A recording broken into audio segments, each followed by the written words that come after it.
हाय बच्चों, मैं अर्जुन कुमार सिंह यूट्यूब के अपने इस चैनल सुंदर अर्जुन स्टडी क्लासेस में आप सबों का हार्दिक अभिनंदन करता हूं। आज मैं लेकर आया हूं 10वीं के छात्रों के लिए पहला ही चैप्टर का ये रियल नंबर्स, वास्तविक संख्याएं।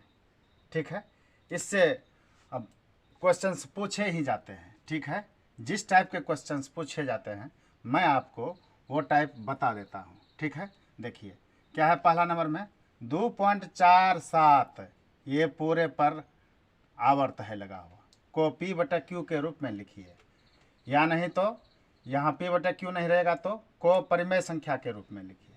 ठीक है, या तो P/Q दे दे या तो परिमेय संख्या के रूप में व्यक्त करने के लिए कह दे। ठीक है, मैं आपको शॉर्ट तरीके से बताता हूँ किस तरीके से आप बहुत ही कम समय में निकाल लेंगे। ठीक है, चलिए आप सबसे पहले 2.47 ये 47 पर आवर्त है लिखा हुआ, इसको लिख लीजिए। ठीक है, अब आप क्या करेंगे, देखिए पहले आप टोटल को ही लिख लीजिए, दशमलव को भूल जाइए कि दशमलव भी है, टोटले आप संख्या में बना दीजिए। 247 लिख दीजिए, ये घटा दे दिया। आवर्त के पहले जितना है सबको समेट लीजिए। आवर्त देखिए तो 4-7 तक आवर्त ही लगा हुआ है, उसके पहले जो भी है उसको ले लीजिए। क्या हो जाएगा, ये 2 ही है अकेले, बटा 2 ठो 10 लगाइए, 2 ठो 10 लगाइए। ठीक है, अब पहले 10 पर कौन सा पावर लगेगा, दूसरे 10 पर कौन सा पावर लगेगा। देखिए इसके लिए आपको क्या करना है, इस 10 पर पावर कौन सा बनेगा, दशमलव के बाद कितना अंक है, देख रहे हैं कितना अंक है, 2 अंक है, यहाँ पर 2 लगा दीजिए। इस 10 पर सोचिए, दशमलव के बाद आवर्त के पहले क्या गो अंक है, दशमलव के बाद आवर्त के पहले क्या गो अंक है, 1 भी नहीं है तो 0 लगा दीजिए। अब हो गया आपका काम। चलिए 247 में से 2 घटेगा, बचेगा 245। 10 पर पावर 2 का मतलब क्या होता है, 100 घटा 10 पर पावर 0 का मतलब क्या होता है, आप जान लीजिए किसी भी संख्या पर पावर 0 हो तो वो 1 हो जाता है, किसी भी संख्या पर पावर 0 हो तो वो 1 हो जाता है। चलिए आपका क्या हुआ, 245 बटा 1 घटेगा तो 99 बचेगा, है ना, ये आपका आंसर आया। चलिए और मैं आपको बताता हूँ दूसरे नंबर में, अगर आपको 8.9.756 रहे, इस पर आवर्त रहे, तब आप क्या करेंगे, तो सबसे पहले आप देख लीजिए, पूरे संख्या लिख लीजिए, पूरे संख्या ही बना दीजिए। इसको क्या होगा, 89 756 घटा लगाइए, घटा लगाइए। आवर्त के पहले जितना है सबको समेट लीजिए, कितना है 897, ठीक है 897। आवर्त के पहले जितना समेट लीजिए। ठीक है, ये पहले पूरे संख्या बना दिया, उसको लिख दिया, माइनस दे दिया। आवर्त के पहले जितना है सबको समेट लीजिए, वो भी कर लिया। अब 2 ठो 10 लिखना है, 10 घटा 10 लिखिए। इस 10 पर पावर कौन बनेगा, दशमलव के बाद क्या गो अंक है, 3 गो अंक है। इस 10 पर देखिए, दशमलव के बाद आवर्त के पहले क्या गो अंक है, 1 अंक है। ठीक है, अब आप देखिए घटा लीजिए, 16 में से 7 गया 9, 14 में से 9 गया बचा 5। अब यहाँ पर देखिए 16 में से 8 गया बचा 8, यहाँ पर 8 और फिर यहाँ पर 8 घटा 10 बटा 10 पर पावर 3 का मतलब 1000 होता है ना, 10 गुना 10, 10 पर पावर 3 का मतलब क्या होता है, 10 गुना 10 गुना 10 होता है, बराबर कितना हो गया, 1000 हुआ ना, 1000 लिख दिया। घटाओ 10 पर पावर 1 का मान कितना होता है, 10 ही होता है। ठीक है, चलिए अब आप क्या करेंगे, अब आप ये 21 दहाई सैकड़ा हज़ार 10,000 88,859 88,859 लिख लिया। अब बटे में क्या होगा, 1000 में आप 10 घटाएंगे तो क्या बचेगा, 990 कटेगा, 9 5 14 14 14 8 22 38 38 नहीं कटेगा, आप इसको ही रहने दीजिए। ठीक है, इस टाइप से आप मतलब आवर्त वाले का P बटे Q के रूप में आसानी से कर सकते हैं। ठीक है, चलिए ये क्वेश्चन बार बार पूछा ही जाता है। दूसरा क्वेश्चन देखिए क्या है, यूक्लिड विभाजन एल्गोरिदम की मदद से 870 और 225 का महत्तम समापवर्तक, इसी को कहते हैं HCF, निकालें। HCF का मतलब क्या है, हाईएस्ट कॉमन फैक्टर। ठीक है, या तो मौसो बोल दीजिए या तो HCF बोल दीजिए। ठीक है, मौसो निकालना है किसके जरिए से, यूक्लिड विभाजन एल्गोरिदम की मदद से। ठीक है, इसके लिए आपको क्या करना है, सबसे पहले आप लिखेंगे क्या कि यही सेम चीज़, सेम इसी से उठा करके लिख दीजिए। यूक्लिड जो दिया हुआ है, जिसकी मदद से पूछे HCF, और उसी का आप मदद ले लीजिए। लिखा हुआ यूक्लिड विभाजन एल्गोरिदम, आप भी लिख दीजिए यूक्लिड विभाजन एल्गोरिदम। यूक्लिड यूक्लिड यूक्लिड विभाजन एल्गोरिदम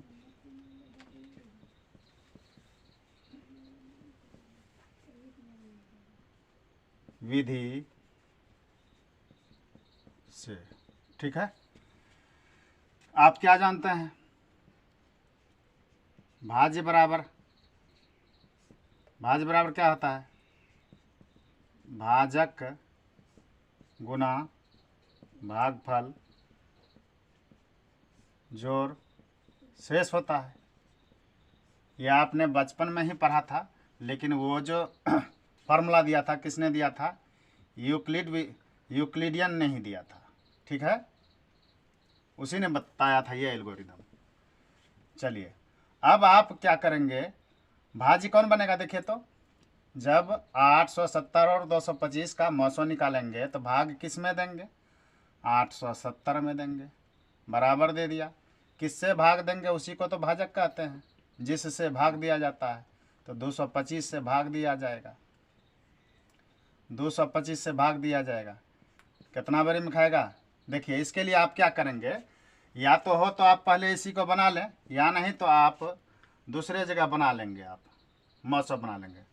225 यहाँ पर दे दीजिए 870, क्या बारी में खाएगा, 2 तिया 6 2 चौके 8, 2 तिया 6 2 चौके 8 25 8, क्या बारी में खाएगा, 3 बारी में खाएगा, 25 तिया 75 2 तिया 6, देखिए 5 16 से 9 गया, 7 गया 9, 7 में से 6 गया 1।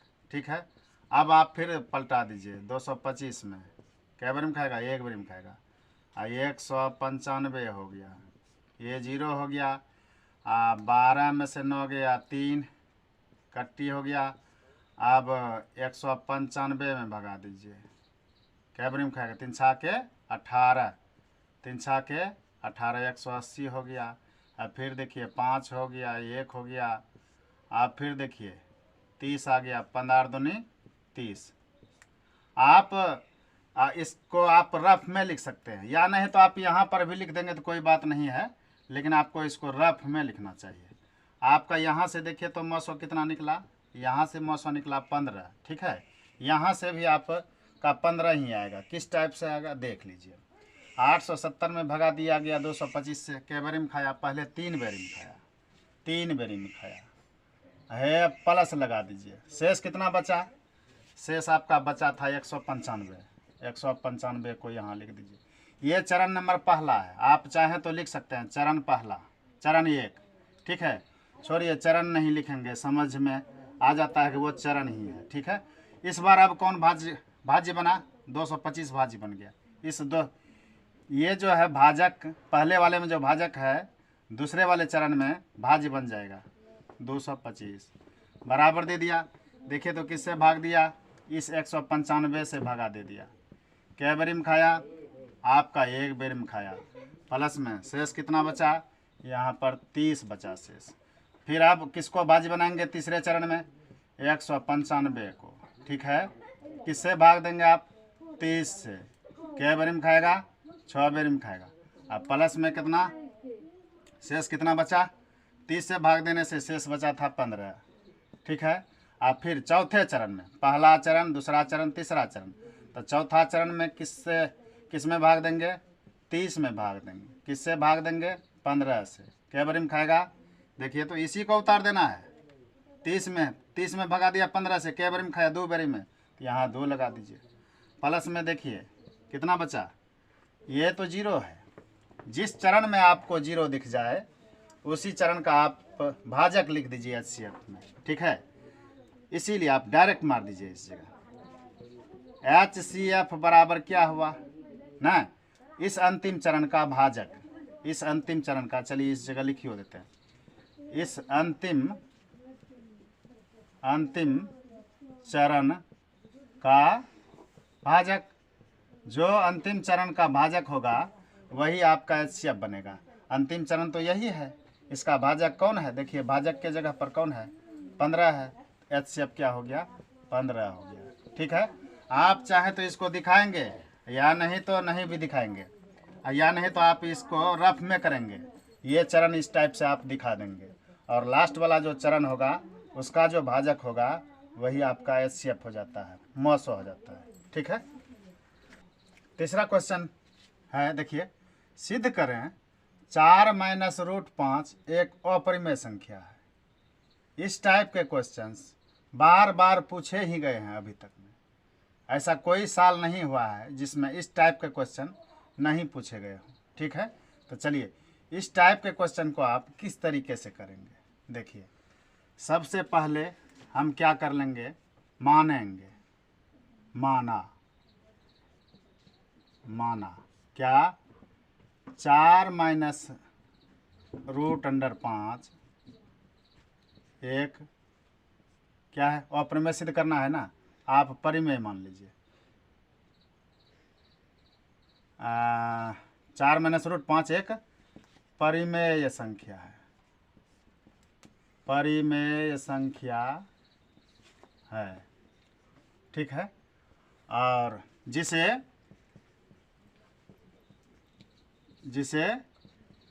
P/Q के रूप में लिखा जा सकता है, देखिए कंडीशन और भी है, जहाँ ये जो है Q नॉट इक्वल 0 होना चाहिए, Q नॉट इक्वल 0, और साथ में ही P और Q में ना कोई उभयनिष्ठ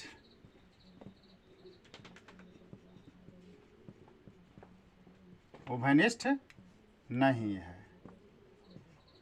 ठीक है, चलिए इतना आपको अगर लिखना आता हो तो लिख देंगे, नहीं तो कम से कम आपको इतना तो जरूर मानना चाहिए, क्या कि माना 4 माइनस रूट 5 एक परिमेय संख्या है जिसे P/Q के रूप में लिखा जा सकता है। आप इतना से भी आगे बढ़ सकते हैं। ठीक है, अगर आपको ये नहीं दिमाग में आओगे तो। अब जब 4 माइनस रूट 5 को P/Q के रूप में लिखा जा सकता है, इसका मतलब क्या हुआ, इसका मतलब हुआ 4 माइनस रूट 5 जो है ये किसके बराबर हो जाना चाहिए, P/Q के बराबर होना चाहिए। ठीक है, चलिए अब आप क्या करेंगे, धीरे धीरे जिसमें रूट है उसको एक साइड करिए, जिसमें रूट नहीं है उसको दूसरे साइड में करिए। देखिए यहाँ से आप आगे बढ़िए, रूट 5 को ही चेंज कर दीजिए, तो 4 इधर रहने दीजिए, P/Q को RHS से LHS में ला लीजिए, उधर प्लस में है, इधर क्या बनेगा, P/Q माइनस में बनेगा, बराबर। और माइनस में रूट 5 है तो उधर जाएगा, क्या हो जाएगा, प्लस में रूट 5 है। ठीक है, अब आप क्या देख रहे हैं, आप यहाँ पर चाहें तो भिन्न का घटाव बना सकते हैं, या नहीं भी बनाएंगे तो चलिए बना ही देते हैं। ये क्या हो गया, Q हो गया, यहाँ एक से भगा देंगे Q में, Q और Q गुना 4 तो 4Q हो गया, माइनस Q से भगा देंगे Q में, 1 गुना पी तो पी ही रहेगा, हो गया बराबर। देखिए √5 तो हो गया। अब आप यहां पर देखिए क्या कि 4q माइनस पी, और q क्या है, एक पूर्णांक ही तो होगा या परिमेय संख्या होगा। चलिए यहां पर आप शॉर्ट में लिखिए, ये देखिए ये पूरे p बटे q के रूप में है, इधर परिमेय संख्या प्राप्त होता है, लेकिन √5 क्या है, अपरिमेय संख्या है। आप इसको इस टाइप से भी कह सकते हैं, p बटे q के रूप में अगर इसको दिखाएंगे तो परिमेय संख्या है। अगर हम इसको 4q माइनस पी को अलग हम पूर्णांक मान लें, बटा q भी एक पूर्णांक ही है, ठीक है, तो पूर्णांक बटा पूर्णांक क्या हुआ, परिमेय संख्या हुआ, या पूर्णांक बटा पूर्णांक क्या हुआ, कोई भिन्न संख्या बन जाएगा, ठीक है। तो आप क्या करेंगे, मैं आपको ये कह देता हूं कि यहाँ क्या है, 4q माइनस पी बटा q एक क्या है, परिमेय संख्या है, परिमेय संख्या है, ठीक है, परिमेय संख्या है। इतना आप समझ गए होंगे। अब हम क्या कहेंगे, लेकिन आप शॉर्ट में ही चलिए, लेकिन क्या देख रहे हैं यहां पर, इस हिसाब से ये परिमेय संख्या है तो ये इसके बराबर है, तो इसका मतलब है ये भी इसको परिमेय संख्या ही बना देता है। बात आई समझ में, ये अगर परिमेय संख्या है इसी के बराबर ये है, इसका मतलब हो गया कि परिमेय संख्या इसके वजह से ये भी परिमेय संख्या ही हो जाता है। लेकिन √5 आप क्या जानते हैं, √5 जिसका पूरा वर्गमूल नहीं निकले वो क्या होता है, वो परिमेय संख्या होता है।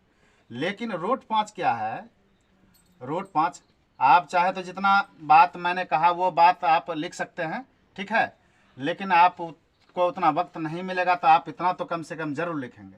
लेकिन √5 एक क्या है, अपरिमेय संख्या है, अपरिमेय संख्या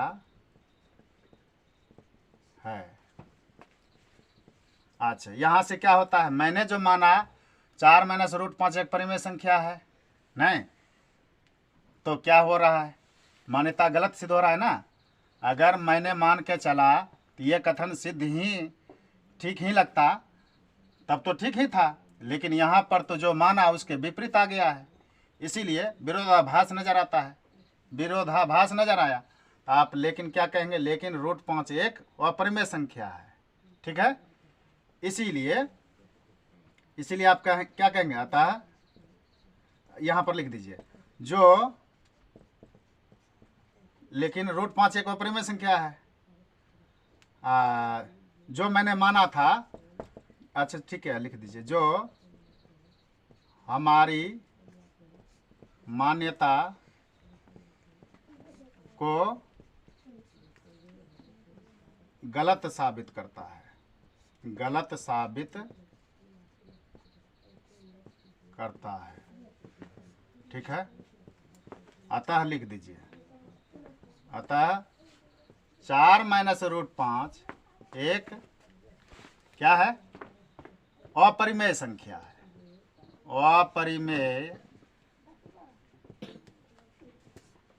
संख्या है। बच्चों इस टाइप के क्वेश्चंस बार बार पूछे ही जाते हैं, आप कम से कम इतना जरूर लिखेंगे, आपको 2 अंक आसानी से मिल जाएगा। ये प्रूव्ड हो गया, आप लिखेंगे प्रूव्ड।